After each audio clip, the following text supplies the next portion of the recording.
Legend Saravana ஸ்டோர்ஸின் Akshaya Tritiya offer. சவரனுக்கு 1000 ரூபாய் தள்ளுபடி. உடனே முந்துங்கள் மே 12 வரை. ரஷ்யன் கல்ச்சுரல் சென்டர் என்கின்ற இந்த அமைப்பின் சார்பில் ஆண்டுதோறும் இங்கிருந்து மருத்துவ கல்வி பயில்வதற்குரிய மாணவர்களை ரஷ்யாவுக்கு அனுப்பும் பணியினை மிக சிறப்பாக மேற்கொண்டு வருகிறார்கள். அந்த வகையில் இந்த ஆண்டுக்கான ரஷ்யன் எஜுகேஷன் ஃபேர் இப்பொழுது தொடங்கி வைக்கப்பட்டிருக்கிறது. பெருமதிப்பிற்குரிய தென்னிந்தியாவின் ரஷ்ய தூதர் அவர்களும் இந்த நிகழ்ச்சியில் பங்கேற்றிருக்கிறார்கள். இந்த ரஷ்யாவை பொறுத்தவரை 63 மருத்துவ பல்கலைக்கழகங்கள் அங்கே பணியாற்றி கொண்டிருக்கிறது. இந்தியாவிலிருந்து ஏறத்தாழ 50-60 ஆண்டுகளுக்கு முன்னால் இருந்து வரை அங்கே மருத்துவ கல்வி பயில்வதற்கு மாணவர்கள் சென்று வருகிறார்கள். அந்த வகையில் ஆண்டுதோறும் நூற்றுக்கணக்கான மாணவர்கள் தமிழ்நாட்டிலிருந்தும் ரஷ்யாவுக்கு சென்று மருத்துவம் பயில்வது என்பது வாடிக்கையாக இருந்து வருகிறது. அந்த வகையில் இன்றைக்கு இந்த ரஷ்யாவில் இருக்கிற மிகப்பெரிய அந்த மருத்துவ பல்கலைக்கழகங்களின் பிரதிநிதிகள் இங்கே பங்கேற்று அதற்கான விளக்கங்களை இந்த கண்காட்சியின் மூலம் பொதுமக்களுக்கு அளிக்க முன்வந்து இருக்கிறார்கள். அதை இப்பொழுது முறையாக நாங்கள் தொடங்கி வைத்திருக்கிறோம்.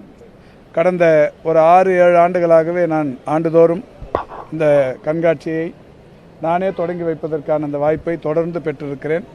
அந்த வகையில் இந்த ஆண்டும் எனக்கு அந்த வாய்ப்பு கிடைத்து இதை தொடங்கி வைக்கிற அந்த பேரினை நான் பெற்றிருக்கிறேன்.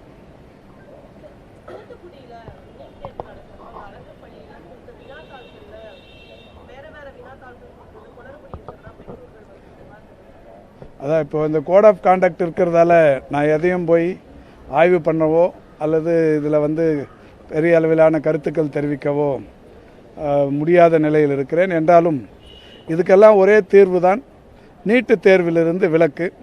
இந்த நீட்டு தேர்விலிருந்து விலக்கு கிடைப்பதற்கான ஒரு வாய்ப்பு ஆட்சி மாற்றம். அது நிகழும்போது நிச்சயம் எல்லாமே நல்லதாகவே நடக்கும்.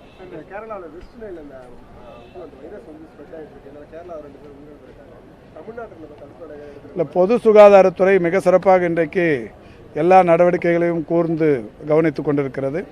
குறிப்பாக கேரளாவும் தமிழ்நாடும் அதற்கான அந்த இணைப்பு வழி சாலைகள் ஒரு 13 வழி சாலைகள் இருக்கிறது.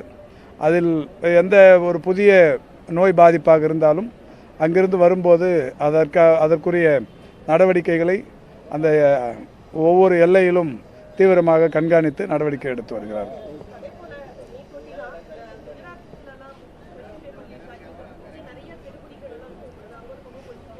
இல்லை, இந்த நீட்டு தேர்வு தொடக்கத்திலிருந்தே கெடுபிடிகளும் குழப்பங்களும் குளறுபடிகளும் தொடர்ச்சியாக இருந்து வருகிறது. இதற்கு ஒரே தீர்வு நான் சொன்னது தான்.